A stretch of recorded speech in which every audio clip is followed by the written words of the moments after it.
Hi, we're Tiny Threads. I'm Jodie. And I'm Kat. We're super excited that you're consigning with us. And this is just a quick video to help walk you through the process.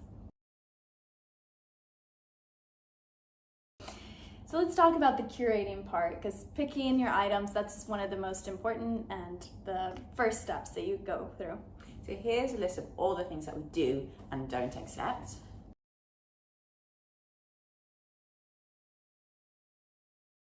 And it's not just a matter of getting everything out of your wardrobes and piling it and then sending it all to us. It's actually really important to curate it, to think about what's actually going to sell. Would you buy this?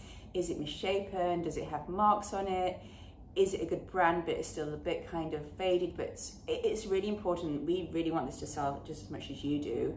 So really think about what you're putting forward, how you're going to pair it when you do this. I think some of the items that really sell well are wooden pieces, like wooden puzzles.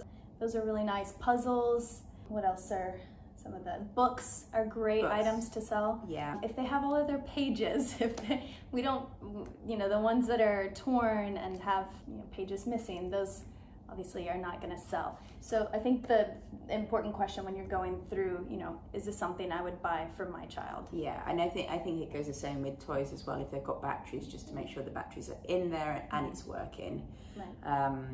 And one thing weirdly that doesn't always sell that well is sleep grows as well. We've had a lot of those and they don't always sell. The brands such as Bonds sell really well. Those are great. But then if you've got, I don't know, like 10 Mother Care ones, they're less likely to sell. Just something to keep in mind. Some ways to kind of do better about sales with the items that maybe you have like several onesies, several body grows, is bundling them. So you can put several of them together just to make more attractive. Yeah.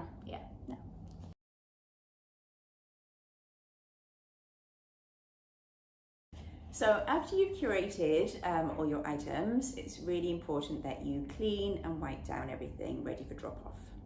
And then once you get the items to us, we kind of take over and we will display everything. We'll set up, create the Tiny Threads pop-up, create the store, and we will take care of everything from payment, sales, customer service, everything we'll be in charge of. You don't need to be there.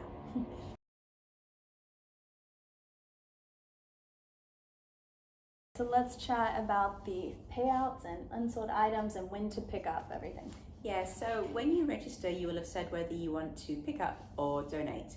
So if you're picking up, you come on the last day of the pop-up and we'll send you the exact details, but it's always the last day at the end, and you will receive the spreadsheet of everything that you have sold, and it's your responsibility to come pick everything up, cross-check and take everything home. And then within a month after the final day of the pop-up, we will process the payment and get your money to you.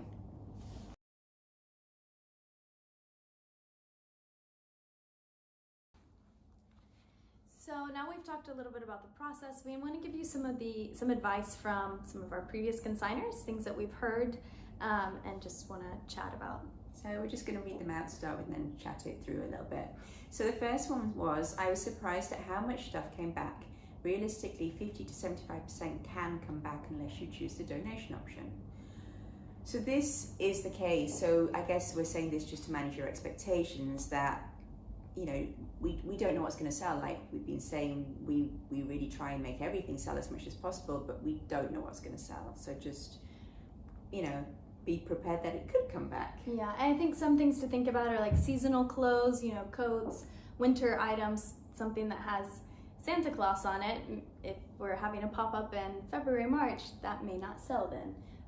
Costumes are good because kind of everyone likes to dress up all year round, but especially around Halloween, that's when people are looking for those items.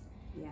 Some other points. Yeah, and I think also just to add on that is that we need you, like the more people we can get there, we're always working on our marketing, we're always trying to get people there, but if you can help as well, you come along, you bring people, then hopefully more things will sell as well. Yeah, we have our mom communities and we're reaching out to everyone constantly, but if all of our consigners also reach out, then we're just getting the pop-up, spreading the news and getting it in front of more eyes, more customers, more sales. Exactly.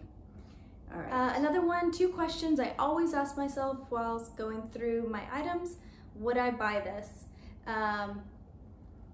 So it is super important, the quality, you know, would you buy this? You're not gonna, if you put something that you wouldn't buy, why is somebody else going to buy from it?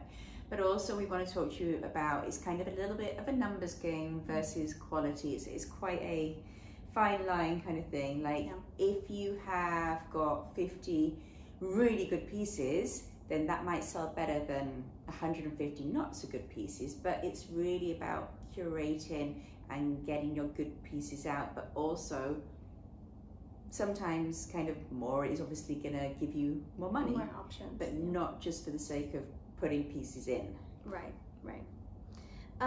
Also, I found looking at my items in the daylight really helped me to spot stains, holes, and any imperfections. We're trying to find, you know, the best pieces from our closets. We want to keep fashion as circular as possible, but we want to keep good pieces. This is what people come to shop for, so just keep that in mind as you're curating.